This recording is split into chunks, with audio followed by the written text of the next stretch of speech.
स्वागत आहे सर्वांचे आपले यूट्यूब चॅनल टार्गेट स्पर्धा परीक्षा। आजच्या व्हिडिओमध्ये आपण एक 25 मार्काची टेस्ट घेणार आहोत। या 25 पैकी तुमचे किती उत्तरे बरोबर येतात हे मला कमेंटमध्ये नक्की कमेंट करून सांगा, जेणेकरून येणाऱ्या पोलीस भरतीसाठी तुमचा चांगला सराव होईल। चला तर मग सुरुवात करूया आजच्या टेस्टला। त्यापूर्वी व्हिडिओ आवडल्यास नक्कीच व्हिडिओ लाईक करा। चॅनल आत्तापर्यंत सबस्क्राइब केले नसेल तर चॅनल सबस्क्राइब करा, व्हिडिओ शेअर करा व बेल आयकॉन प्रेस करा, जेणेकरून इथून पुढे येणारे सर्व नवीन व्हिडिओ तुम्हाला पाहण्यास मिळतील। या व्हिडिओचा पहिला प्रश्न आहे प्रश्न क्रमांक 1। महाराष्ट्र व तेलंगणा या राज्यात गोदावरी नदीवरील नांदेड जिल्ह्यातील कोणत्या प्रकल्पावरून वाद सुरू आहे? पर्याय आहेत।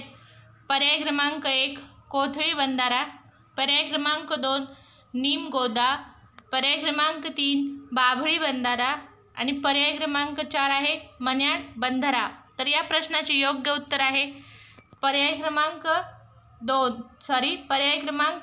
3 बाभळी बंधारा।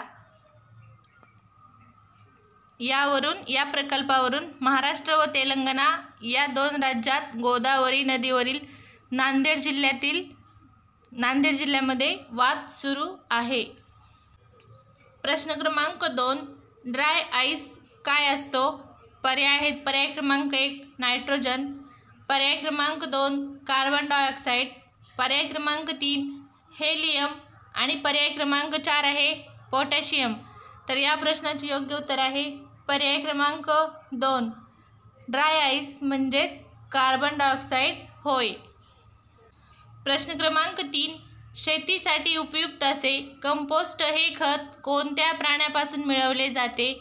पर्याय आहेत। पर्याय क्रमांक 1 पायल, पर्याय क्रमांक 2 गांडूळ, पर्याय क्रमांक 3 नेरीस आणि पर्याय क्रमांक 4 आहे लोच। तर या प्रश्नाचे योग्य उत्तर आहे पर्याय क्रमांक 2 गांडूळ या कृमीपासून शेतीसाठी उपयुक्त असे कंपोस्ट खत बनविले जाते। इथे प्राण्यांऐवजी कृमी असे होते, म्हणजेच शेतीसाठी उपयुक्त असे कंपोस्ट हे खत कोणत्या कृमीपासून बनवले जाते?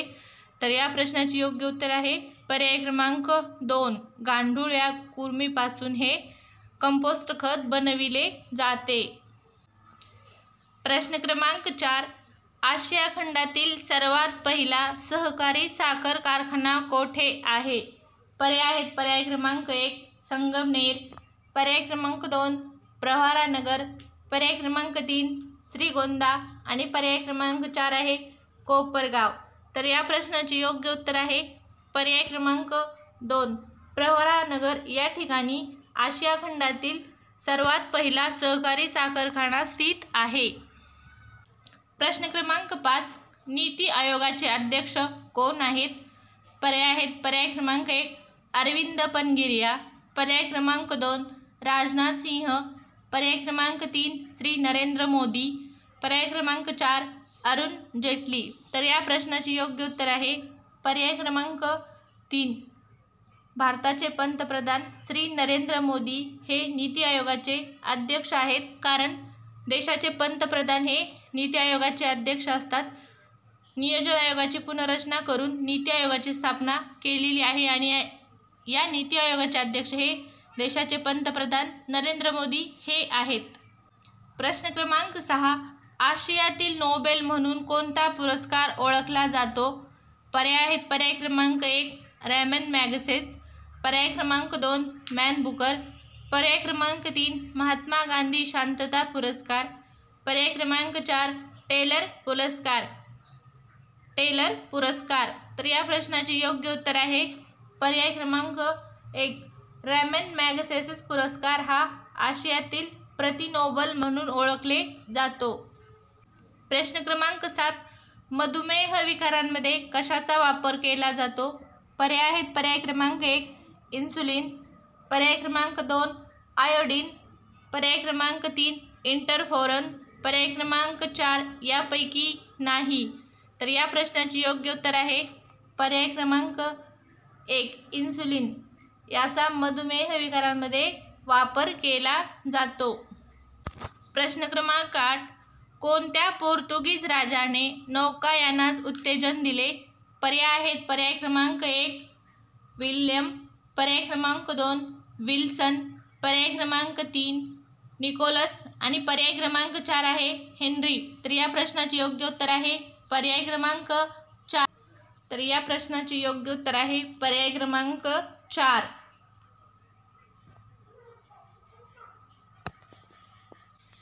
प्रश्न क्रमांक 9 संत ज्ञानेश्वर महाराजांचे संपूर्ण नाव काय होते?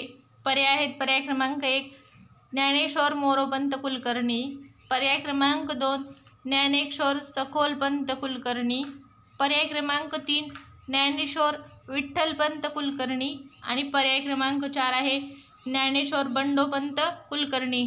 तर या प्रश्नाचे योग्य उत्तर आहे पर्याय क्रमांक 3 ज्ञानेश्वर विठ्ठलपंत कुलकर्णी हे संत ज्ञानेश्वर महाराजांचे संपूर्ण नाव आहे।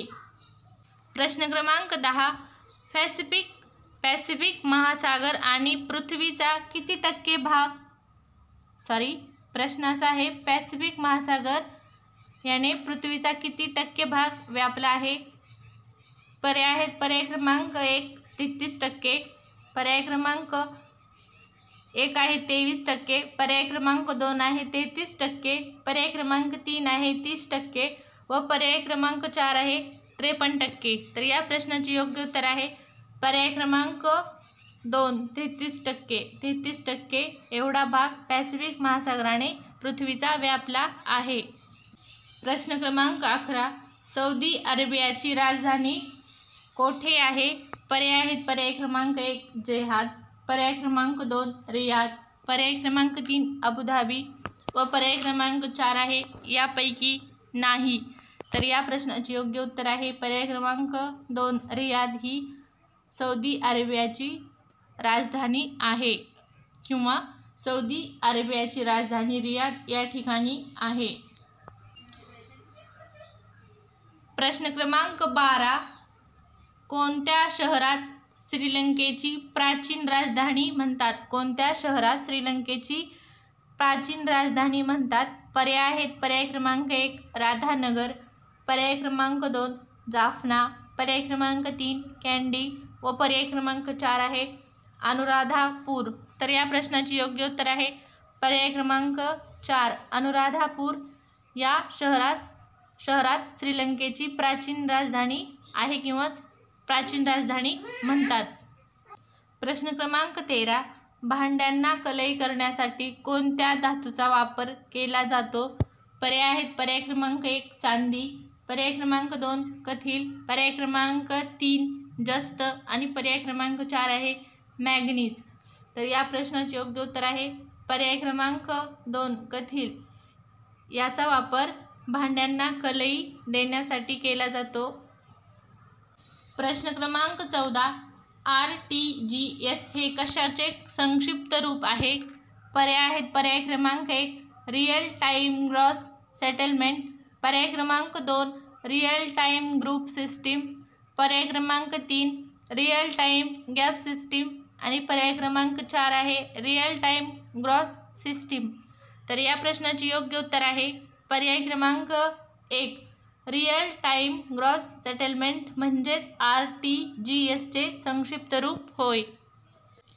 प्रश्न क्रमांक 15 कार्बन 14 या पद्धतीने किती वर्षापासून प्राचीन वस्तूचे वय ठरविणे शक्य झाले आहे? पर्याय आहेत पर्याय क्रमांक 1 50,000 वर्ष, पर्याय क्रमांक 2 60,000 वर्ष आणि पर्याय क्रमांक 3 आहे 70,000 वर्ष व पर्याय क्रमांक 4 आहे 80,000 वर्ष। तर या प्रश्नाचे योग्य उत्तर आहे पर्याय क्रमांक 2 60,000 वर्ष। कार्बन 14 या पद्धतीने 60,000 वर्षापासून प्राचीन वस्तूचे वय ठरविणे शक्य झाले आहे। प्रश्न क्रमांक 16 सौरभट्टीत कोणत्या प्रकारचे आरसे वापरतात? पर्याय आहेत पर्याय क्रमांक 1 आंतरवक्र, पर्याय क्रमांक 2 बहिर्वक्र, पर्याय क्रमांक 3 सूक्ष्मदर्शी आणि पर्याय क्रमांक 4 आहे दूरदर्शी। तर या प्रश्नाचे योग्य उत्तर आहे पर्याय क्रमांक 1 आंतरवक्र। अशा प्रकारचे आरसे हे सौर भट्टीत वापरले जातात. प्रश्न क्रमांक 17. राष्ट्रपती आणि उपराष्ट्रपती ही दोन्ही पदे रिकामी असल्यास त्यांची कर्तव्य कोण बजावते? पर्याय आहेत. पर्याय क्रमांक 1 पंतप्रधान, पर्याय क्रमांक 2 गृहमंत्री, पर्याय क्रमांक 3 सर्वोच्च न्यायालयाचे मुख्य न्यायाधीश व पर्याय क्रमांक 4 आहे लोकसभा सभापती. तर या प्रश्नाचे योग्य उत्तर आहे पर्याय क्रमांक 3 सर्वोच्च न्यायालयाचे सरन्यायाधीश हे राष्ट्रपती आणि उपराष्ट्रपती ही दोन्ही पदे रिकामी असल्यास त्यांचे कर्तव्य बजावतात. प्रश्न क्रमांक 18. महाराष्ट्र पोलीस दलातील पोलीस कर्मचाऱ्यांच्या पदाच्या वर्गवारीनुसार अचूक चढता क्रम कोणता? पर्याय आहेत. पर्याय क्रमांक 1 शिपाई, हवालदार, नाईक, सहाय्यक पोलीस उपनिरीक्षक, पर्याय क्रमांक 2 नाईक, शिपाई, सहाय्यक पोलीस उपनिरीक्षक, हवालदार, पर्याय क्रमांक 3 शिपाई, नाईक, हवालदार, सहाय्यक पोलीस उपनिरीक्षक व पर्याय क्रमांक 4 आहे शिपाई, नाईक, हवालदार, सहाय्यक पोलीस उपनिरीक्षक. तर या प्रश्नाचे योग्य उत्तर आहे पर्याय क्रमांक 3 शिपाई, नाईक, हवालदार, सहाय्यक पोलीस उपनिरीक्षक. प्रश्न क्रमांक 19. महाराष्ट्र पोलीस अकॅडमी कोठे आहे? पर्याय आहेत. पर्याय क्रमांक 1 पुणे, पर्याय क्रमांक 2 मुंबई, पर्याय क्रमांक 3 ठाणे आणि पर्याय क्रमांक 4 आहे नाशिक. तर या प्रश्नाचे योग्य उत्तर आहे पर्याय क्रमांक 4 नाशिक. नाशिक या ठिकाणी महाराष्ट्र पोलीस अकॅडमी आहे. प्रश्न क्रमांक 20. पोलीस दलाच्या आधुनिकीकरणासाठी कोणत्या ई-गव्हर्नन्स प्रणालीचा वापर सध्या केला जात आहे? पर्याय आहेत. पर्याय क्रमांक 1 ई-सारथा, पर्याय क्रमांक 2 ई-मुद्रा, पर्याय क्रमांक 3 ई-सारथी आणि पर्याय क्रमांक 4 आहे यापैकी नाही. तर या प्रश्नाचे योग्य उत्तर आहे पर्याय क्रमांक 3 ई-सारथी या ई-गव्हर्नन्स प्रणालीचा सध्या पोलीस दलाच्या आधुनिकीकरणासाठी वापर केला जात आहे. प्रश्न क्रमांक 21. भारतीय चलनी नोटांमध्ये खालीलपैकी कोणता सुरक्षा उपाय असत नाही?